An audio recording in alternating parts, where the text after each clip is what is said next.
Welcome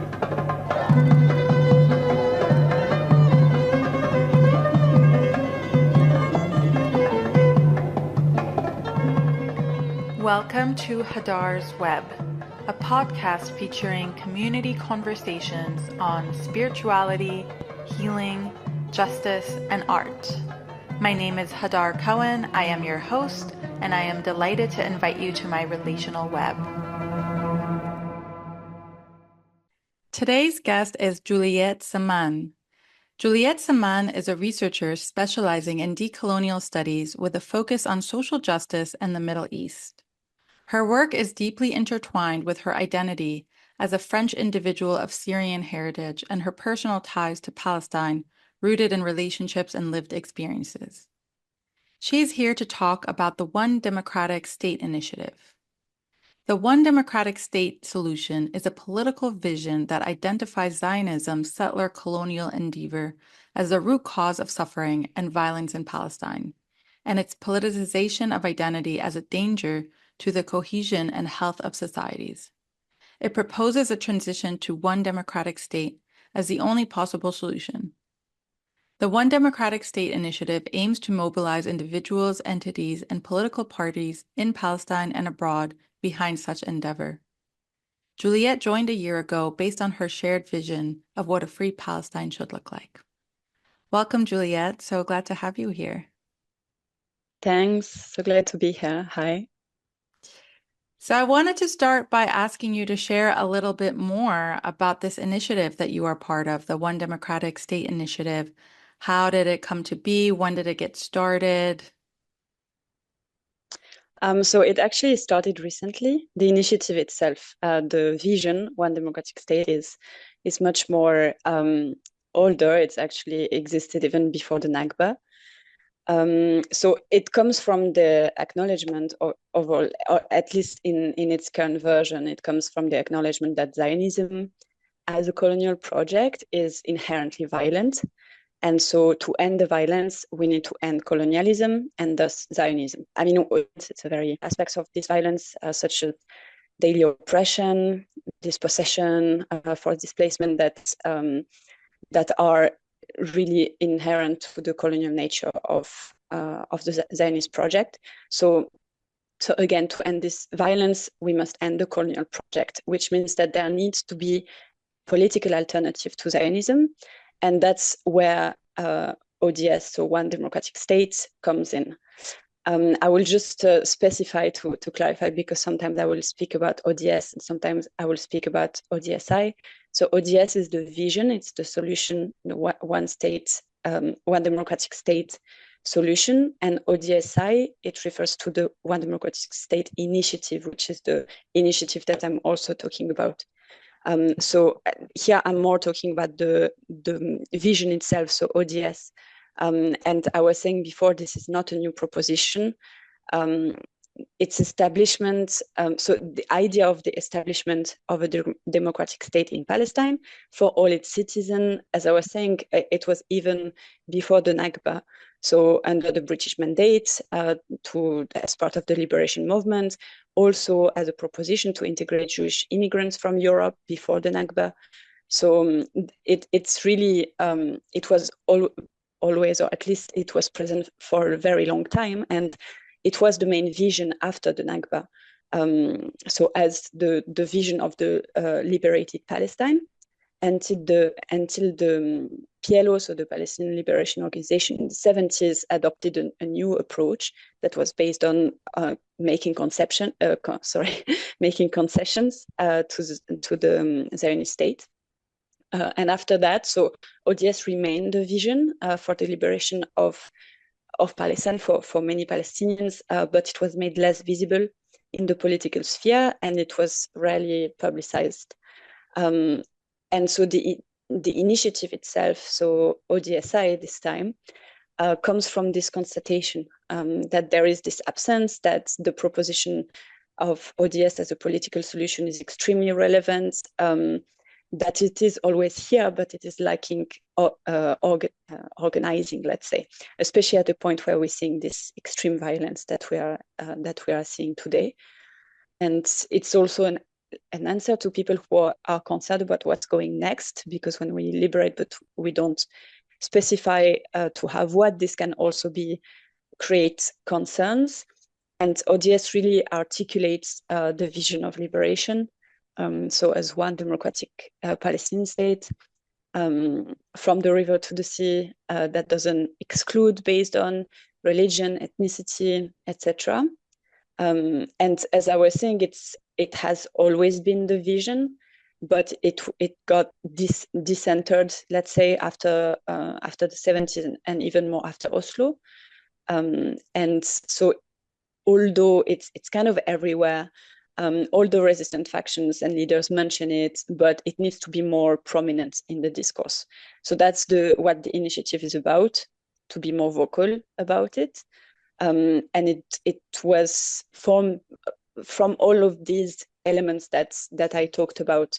So the constatation that, well, obviously, colonialism is at the core of violence, that we need an alternative that kind of reviving ODS as the solution, and centralizing the efforts around it. So from all of these elements, there was actually, so the initiative started actually around a group of people who wanted to respond to these gaps and to let's say direct their action towards the ODS vision.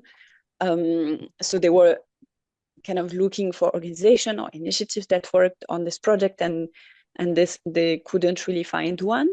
So they created the initiative, so the One Democratic State Initiative, as a grassroots organization. So mostly from Lebanese and Palestinians initially, and that was in early 2023. So it's a very young initiative, and it was really this grassroots mobilization with the objective to, let's say, well, translate the fact that a lot of people know about ODS into action. So mobilizing people, coordinating efforts to put this on the table. So that's in a nutshell a bit, the founding of ODS and the why this initiative.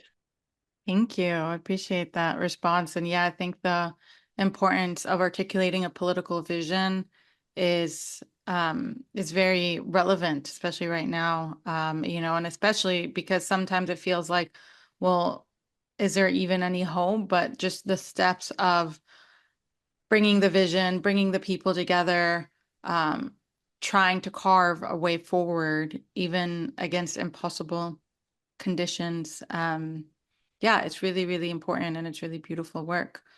I wanted to ask a bit about how this vision for the one democratic and secular state came about, because when you listen, especially to a lot of mainstream Western media, the solutions that people propose are often two states, or, something around keeping Jewish supremacy. And then sometimes it gets into like, well, what will it be, an Islamic state, and all these other models. So can you share a little bit specifically about why one democratic state, as opposed to what we've been hearing for so long around this two-state vision? So before diving into the different solutions or propositions that are being made today, I just want to stop a bit and discuss the concept of the politicization of identity, which is really core in what we in our vision at the One Democratic State. So the politicization of identity is this, let's say, these practices that give different representation, different rights, different or quota type of thing, or completely exclude or include people based on their identities. So this can be ethnical characteristics, religion, culture, language, or other, let's say, identity-based criteria. So it's the case of the Zionist project, which is a state exclusive to Jews. It's also the case of two states, which means, so basically it's the idea that we have one land, two groups with different identities, so we just need to split the land and have one group on one land and the other on another one. So this politicization of identity is one thing that the one democratic state as a vision separates completely from it. It recognizes it as a cause of the violence because it's based on this principle that different identities cannot coexist equally in one space and in peace. So on the contrary, the one democratic state, so the vision, refuses the different proposals that discriminate so against non-Jews, which is the case currently what is being done in Israel, but also against Jews. So one state exclusive to Jews next to another exclusive of non-Jews, binational state, confederate state. These are all proposals that ODS position itself out of. So in the view of ODS, the state is here to administer the affairs of society. It's not a machine in the hands of identity groups against one another. So when we understand this, and that's why I talked about it before, mentioning the different propositions that are being made, when we had this framework in mind, obviously two states is not a solution. It will just reproduce this violence. It's still part of this rhetoric that identity groups need their own state. But some of the options that we are hearing under one state, which is, so for example, confederacy, binationalism, simply ending apartheid but keeping Israel, or as you were saying, an Islamic state. So what does it mean? Do they actually depoliticize identity, or is it just an update of the current practice? And in many cases, just an update of Zionism, actually. Many of them, they still rely on this politicization of identity. They still reproduce the model of, as I was saying, state as machines, so war machines, for instance, preventing the realization of the right of return, encouraging further colonization. Ultimately, they also leading to ethnic cleansing, because if you have one state in the hand of one group, there is this constant risk that there's going to be violence directed towards the other groups so that they leave. And for many of these options, I'm thinking binational state, confederacy, for instance, but others as well. So they do not end the colonial practice that we see in Israel, including the fact that indigenous people are either thrown or kept out, or at least replaced by settlers, the fact that citizens are treated differently on the basis of identity. So yeah, right now it's not so much the question of one or two states, because this, as I was saying, it became, I wouldn't say irrelevant, because unfortunately a lot of people, especially in the international sphere, kind of cling to it as the only acceptable solution, when it's actually, if you ask people on the ground, whether on one side or the other, nobody seems to want this. So, well, it's in this position where it's still discussed. It's not so much discussed by people of concern anymore. One of the questions that is central today is, so not one or two state, but a Jewish state or a democratic state, a colonial state or a decolonized state, a state that politicizes identity or a state that refuses to do so. And this is one of our objective of the at the ODSI, so at the initiative, is to make this question central and to kind of define liberation around or as a democratic Palestinian state. So based on different principles, so including secularism, social justice, democracy, etc., and a state that depoliticizes identities. So yeah, that's basically the let's say how we position ourselves compared to these other propositions that we hear. Yeah, thank you for sharing that. And, certainly I resonate as someone who comes from an Arab Jewish lineage and just doesn't fit this two-state model. But there's just such a big gap, as you were saying, between the international conversation around, what is the solution? And it's usually people talk about two states, but that vision is long gone and not applicable. And as you're saying, not really what people on the ground are wanting. And I also just think about how, as you were speaking about the politicization of identity, whether it's like talking about things as Jews and Arabs or Jews and Palestinians or Jews or Muslims or however, which makes sense, right? Because as you were saying, it's like it's a Jewish supremacist system. So it's always going to be Jews against some group.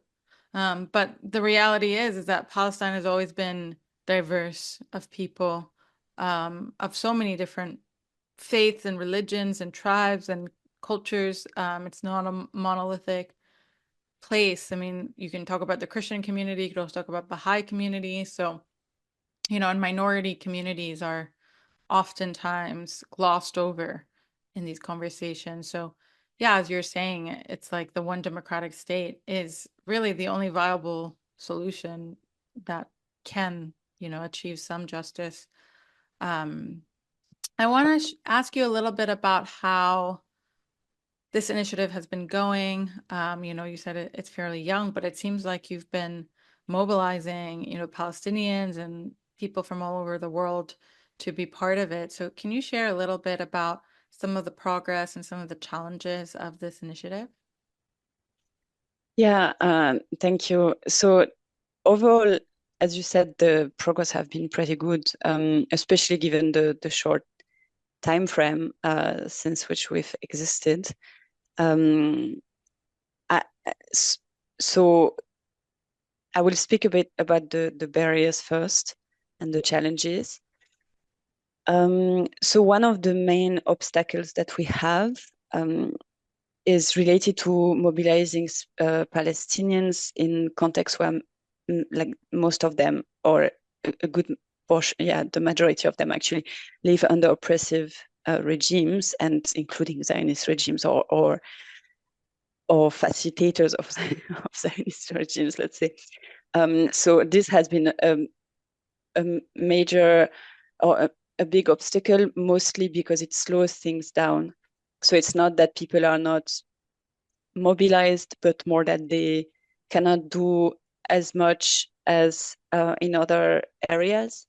So whether it's, for example, so the 48 territories, what's currently Israel, the West Bank, Jordan, where you have the majority of Palestinians that live. It's really hard to organize in conditions where they are under watch, and speaking about one state openly is not necessarily very safe. So a lot has to open anonymously. So obviously it slows things down, as I was saying. Like this is one element. Another one is that we have no funding. Actually, we refuse funds from states and from political movements. So we depend on individual fundings. So for things such as, for example, we try to have a good outreach towards Israeli citizens to also present what is the alternative that we propose. But to do so, because of our position, it's really difficult to do so without paid promotion. So these are the kind of things that it kind of hinders where we could have more outreach. But yeah, these are let's say these are important barriers, but they haven't stopped us from achieving very good results. We also face some resistance, not really from Palestinians in general, but abroad, and mostly related to this critique that ODS is utopian or non-realistic. You're speaking before about hope. It was making me think of this actually. And, you know, this is something that we have different responses to. One of them being that all successful movements in history, and especially like resistance or liberation movements, were utopians before they became real, and including Zionism, as a movement, was unrealistic or utopian before it actually happened. The recent fall of Assad in Syria, for example. I mean, if you asked 2 months ago, I think nobody would have expected that this could happen like this. Everybody was thinking the direction that is like taking is more of a normalization or something like that, and then change happened. So, of course, currently the power balance is not in favor of ODS, but with this failure that we've talked about of the two-state proposal, the Israel's slide into fascism, and also the efforts of Palestinians and their allies, with all of this, the balance may change, and alternative is, can be strengthened by all of this. So this is the first aspect, is that even if it's like unrealistic, it doesn't mean that it's not going to happen. And the other thing is, even if it is utopian or unrealistic, so what? It doesn't mean that it's not worth fighting for, because right now what is realistic is genocide. So, it's not so much, at least it's not about being utopian or not. It's about being acceptable or not, and desirable or not, and just or not, and then getting organized to make it happen. So yeah, that's really my answer to this, is like, you don't need to have hope, you just need to do things. So yeah. Another critique that we've had is that ODS is divisive, or speaking about ODS is divisive, for Palestinians, that we shouldn't speak about it because then we're going to fight over it. And this is, for us, kind of out of nowhere, because not out of nowhere, but things only divide us if we don't talk about it. There are always different visions. There will be different visions among Palestinians, like everywhere else. But it's when we don't talk about it that these visions remain separate. While when we speak, we can create a common ground. We can see where we can work together. So yeah, this is something that we really don't agree with. So these are the main, let's say, barriers or critiques that we faced. But as I was saying, it doesn't really stop us moving forward. The achievements are pretty good. We have a growing support. We have a declaration for tomorrow's Palestine that was signed by over 20,000 Palestinians. This month it's 20,600 something, which shows very strong support among Palestinians that even surprised us in the beginning. We're not expecting to have such high numbers that fast. We also have growing number of signups. So these are people that it's not only that that they support us, it's also that they will sign up to our website, they share their contact information, they engage more, and some of them then will join and support. So last June it was about 1,600 signups, something like that. And we have an organized presence in different countries, in Palestine, in Lebanon, Jordan, Europe, North America, Latin America. So it's really, there is a growing number of supporters, and included in countries that are quite strategic, such as the US and Jordan. So this has all been really positive.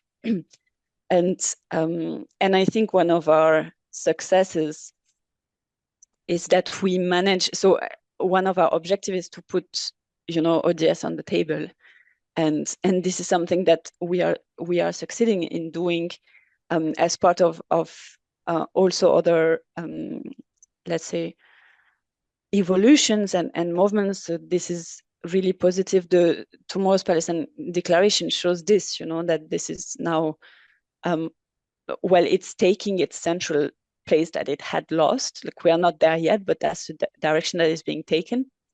And I'm not only speaking in terms of the people who become part of our network, but in general in the public narrative too.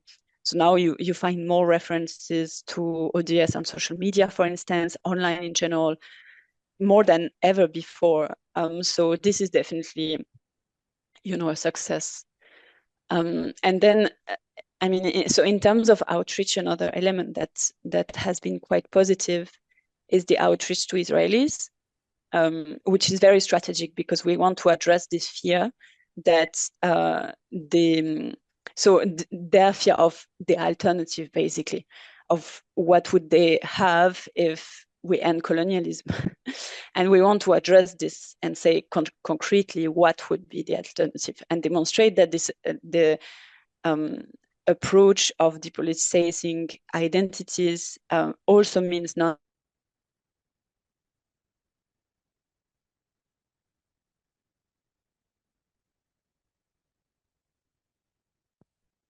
in the initiative.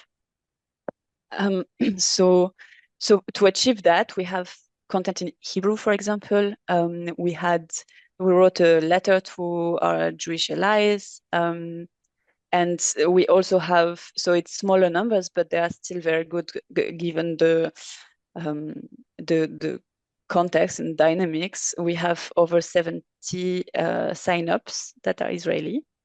So yeah, this is all encouraging, and it's a very, it's a strategic point for us. Yeah.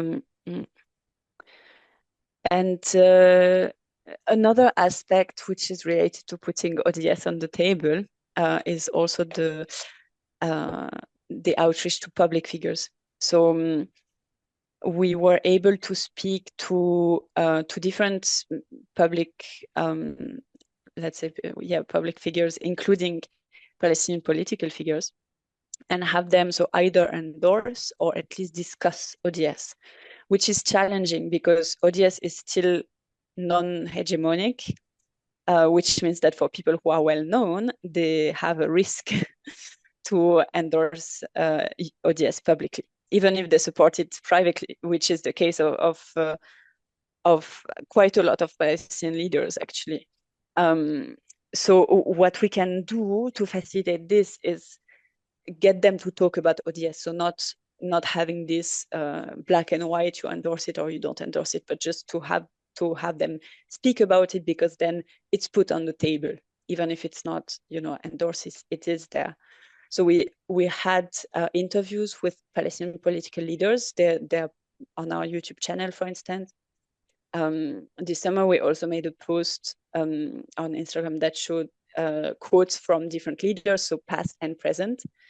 For example, there was one from Osama Hamdan, who is a current Hamas representative, to show that this solution, this vision, is part of the narrative, is part of what is being discussed when we speak about Palestine. We also, so in terms of, let's say, official engagement or official endorsement, the declaration for Tomorrow's Palestine was signed by Salah Salah, who is one of the founders of the PFLP, the Popular Front for the Liberation of Palestine. So these different interactions that go from this endorsement, which is, let's say, the exception in the in this landscape, let's say, but also to simply speaking about ODS as part of a conversation. This all shows that ODS is part of the narrative among Palestinian political party, which is very important to us. and obviously talking to public figures, whether it's political representatives or other public figures, help making ODSI more and more public, which also helps us then have more and more people that can become part of the network. So yeah, these are the some of the things that we have achieved so far, that are, were either strategic or more successful, or really responding to our objectives, such as discussing with political parties and putting this narrative on the table. Yeah, and what I like about ODSI is that there's been other kind of peace initiatives or dialogue initiatives that either position themselves as kind of apolitical, of just bringing people together to talk, or even if they are political, they don't necessarily take an anti-Zionist stance all the way. Like, they don't identify Zionism as a settler colonial movement, and they don't talk about colonization all the way through. And yeah, I think it's pretty rare to find what you all are building, which is a very political vision, but one that's really rooted in equality as well. And you spoke a little bit about this, but I guess I'm curious to hear more about the reception from Palestinians and from Israelis or Jews. It sounds like it's been easier to get Palestinians on board than Israelis, which in some ways makes sense given the situation. But yeah, curious to hear a little bit more about how the reception has been, and what you're finding in the different responses between Palestinians and Israelis. And also, if you want to actually share on top of that, this is a double question because yeah, I'm curious how you came to even want to engage with Israelis or Jewish people. And you said that you wrote this letter to Jewish allies, which I read and I thought was really beautiful. But yeah, I'm curious because I've been to so many Palestine events and movements and things like that. And a lot of times when people talk about the solution, like outreach to Israelis or Jewish people, doesn't seem to be on the top list, which makes a lot of sense. But I'm curious that it feels like a strong priority for this initiative. So yeah, I just wanted to hear a little bit more about that. Thank you. So, I mean, there are things that I will not be able to respond to in terms of giving more details about the reception. For example, I don't really have all of this information. The reason why it's important for us to reach out to Israelis and to Jews, well, there are different reasons. The main one being, we can't call to depoliticize identities and not doing in our practice. So if we have the same objective and vision of democratic states, of Palestinian state, of post-Zionist reality, then, who cares if you're Jew, Hindu, Muslim, I don't know, like, regardless of religion, regardless of identity, like, this should not, it's not that it should not matter, it's that we need to make it very clear in our practice that we don't, it's not just a talk that we are having, it's not just a narrative of, oh, don't worry, we're not going to exclude you. It's a practice. So it's also very strategic because it responds to a concern of a lot of people, of the after, and of facing violence. So, for example, in our different principles, we have democracy, the fact that there would not be the same, unequal treatment depending on whatever basis, no discrimination. We have secularism. We also have the state of law as a core part of the identity of the ODS identity, ODS definition, meaning that, and in this we state clearly that the reparation for victims of dispossession, Palestinians victims of dispossessions, will not, and the law will ensure that it is not, that it does not lead to violence to Jews that have, decolonized themselves and that are now becoming Palestinians. So for us, it's important to address this concern, and so that it's not an unknown that comes next, but people know their options. They know that anti-Zionism doesn't mean that they are in danger. It might mean that they do not have a privileged position anymore, though.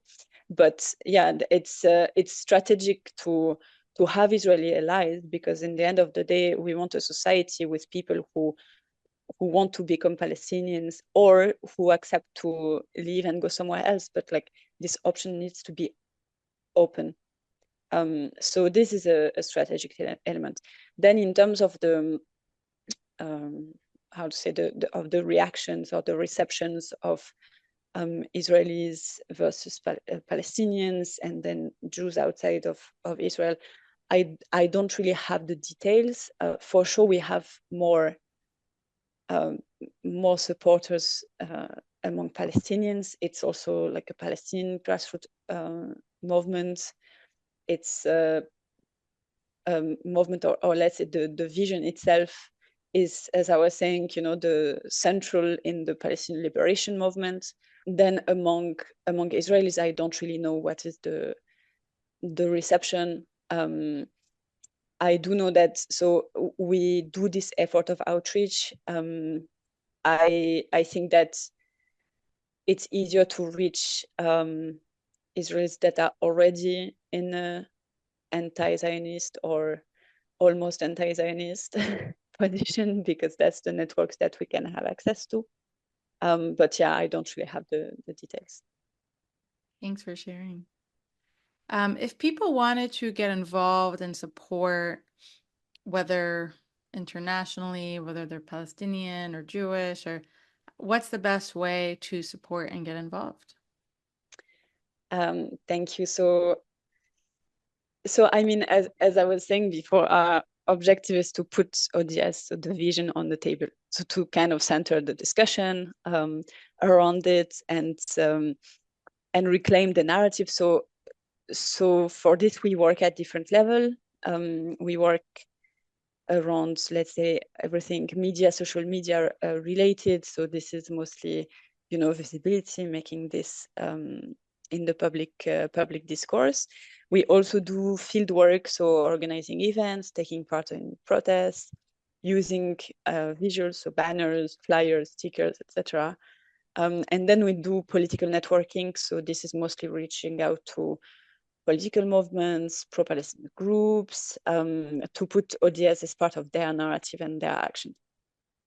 So everyone who aligns with our vision basically is encouraged to take part in these actions or in this effort. And this can be on their own, so by talking about ODS, because as I was saying, the point is also to put this on the table. So sharing our content, these kind of things. And then it's also possible to join the initiative. So this will, let's say, reach more of, it's more of an organized ways of mobilization, obviously, and not only individual. And it's very easy to do. We have on our website, it's possible to sign up. And when we sign up so we can, I think it's called Get Involved. And then you have a box that says like, I would like to help or something like that. So it's very easy process.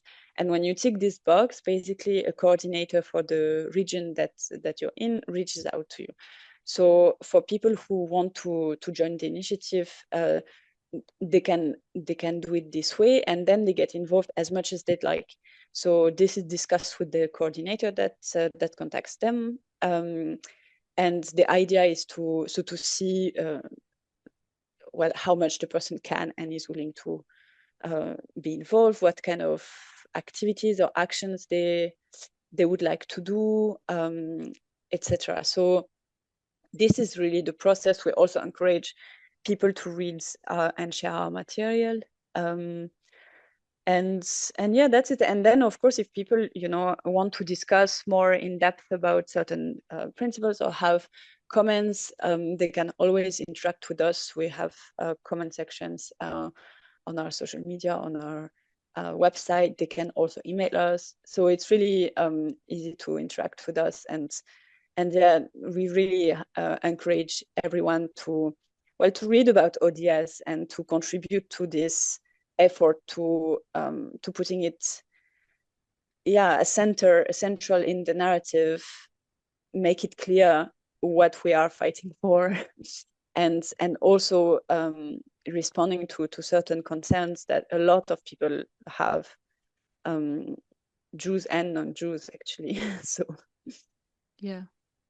So just to remind folks, what is your website? it's, let me just double check. It's ODSI, sorry, ODSI.co. And people can follow you on Instagram as well, right? Yeah, Instagram is ODS Initiative. And then we also have, so YouTube is also ODS Initiative. I mean, the name of the channel is One Democratic State Initiative, and the at is ODS Initiative. Great. Thank you. Is there anything that we haven't talked about that you wanted to share? If you'd like, I can also kind of detail the different principles of Yeah, ODSI. sure. Okay, great. So, as I was saying, we have this. I mean, it's centered around the idea of depoliticizing identity in opposition to Zionism. But there are also different principles that show basically, okay, we dismantle the colony. What happens next? And for this, we have 5 characteristics of what the state that comes next would be. So the first one is that it's a Palestinian state, because, as I was saying, we identify the root cause of violence as colonialism, because of its conception of states as war machines in the hands of a small group. So decolonizing means removing the settler colonial entity, which is Israel, and going back to the indigenous states, which is Palestine. And it's important because today, as I was saying, Israel is not using the 2 states rhetoric. We only speak about 1 state model. So the question is, should this be a settler state exclusive to Jews, or a decolonized and Palestinian states for all citizens? So this is really one of the main elements, also because it's the only solution that honors the rights of Palestine to self-determination and the right of return. So this is the first aspect. The second one is that it's a democratic state. So it's a state, as we talked about, for all citizens, regardless of their religion, of their ethnicity, culture, language, sex, gender, etc. This means that it also extends citizenship to Jews who have broken free of Zionism and wish to remain Palestinians. So this is also very important, and it's in this vision, all citizens are equal in the eyes of the state, which also means the law, institutions, policies, etc. So that's the second principle. The third one is secularism. So ODS is a secular state, which means that, okay, it's based on the separation of religion from politics. It safeguards the freedom of belief, the right to practice religion. But it also means that religious, ideological, cultural backgrounds, etc., will not be a factor in granting or denying rights and citizenship. It's also what we emphasize is that ODS is also a project of a socially just state. So with institutions that are built on principle of economic social equality that addresses poverty, marginalization, provides education, social welfare, etc., and also includes restitution to victims of dispossession. And kind of so the how to do this, and that's what I was talking about also, is that it is a state of law. So that means that Zionism is criminalized by law. It also means that it ensures rights to all without exceptions, including the right of return, the right of compensation. It ensures achieving justice, but also it protects against new injustices. So it ensures that that the justice for Palestinians does not result in new injustices at the expense of the Jewish population that has dropped their colonial privileges. So the law is here to protect this also, to make sure that that all are equal, privileged are abolished, but there is not further injustice that are being perpetrated. So yeah, these are the four, sorry, 3, 4, 5 principles that are what we propose as a alternative. It's not just saying we want a democratic state that depoliticize identity. Is also concretely there is a project behind it, a vision of the future for Palestine. It's a bit more detailed in the declaration. It's also available on our website, the Tomorrow's Palestine Declaration, that really outlines this. So yeah, that's the vision. Thank you. Thank you for sharing. I'm so impressed by how well thought out everything in the initiative is, and yeah, well articulated the principles are. And yeah, it really is a vision, a very strong vision. Yeah, I mean, it's been here for a long time, as I was saying. Yeah. It was, of course, strengthened by and updated, but a lot of these principles were actually already here. And yeah, there has been generations of thinkers now who have been writing about ODS or fighting for it. So there are, let's say, roots and a strong basis from which we can develop the vision. Yeah, definitely.